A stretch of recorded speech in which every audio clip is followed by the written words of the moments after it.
it's Chelsa Messenger with Picks and Parlays. We're talking playoff hockey. Today only, we've got a promo code for 25% off the entire website on picksandparlays.net. If you use the code football, yes, just the word football, you get 25% off. Vegas Golden Knights, Vancouver Canucks. This series is a lot more entertaining than a lot of people had probably imagined. Vegas still leads the series 3-2. This game in particular, Vegas is favored once again in a big way, minus 230. The total is 6. Scott Rickenbach, thoughts on this game between Vegas and Vancouver? Anything that stands out to you? Yes, Chelsea, like you said, it's been a surprisingly entertaining series, and you have to give credit. We've talked about this before about when a goalie can just make such a huge difference in the postseason. In this case, Jacob Markstrom, the starting goalie for Vancouver, suffered a groin injury and missed the last game. So in comes Thatcher Demko, a California native. Now he does have some NHL experience, but still not a ton of it. And he comes in, and what a game he had for Vancouver in Game 5, and they got that shocking upset. 2-1 was the final score there. Now in that game, he played exceptionally well because he faced a barrage of shots from the Golden Knights, who really played a very strong game. But again, this is where we've talked about that sometimes not in this case a red hot goalie, but a goalie that steps in and does a fantastic job can absolutely shut down the opponent. And that was the case here. As for the Canucks offense, they only generated 17 shots on goal.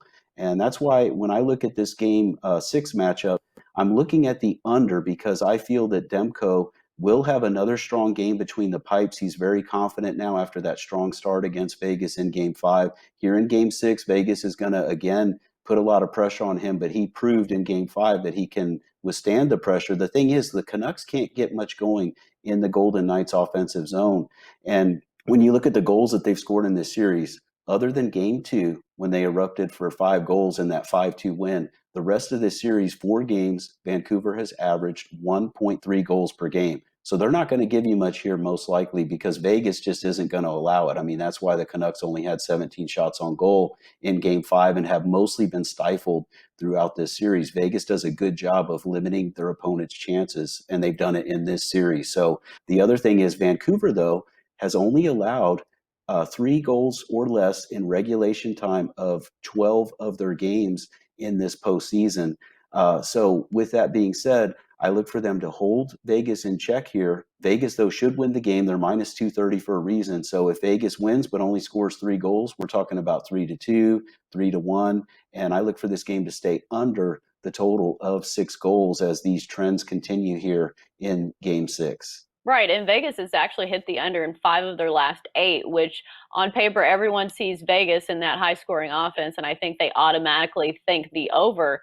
But also the total is 6, and in some of these games it's been 6.5. So some of the line of thinking that you go through when you look at these totals and fading the public and kind of trying to think like the odds makers, what is your reasoning when you see some of these numbers?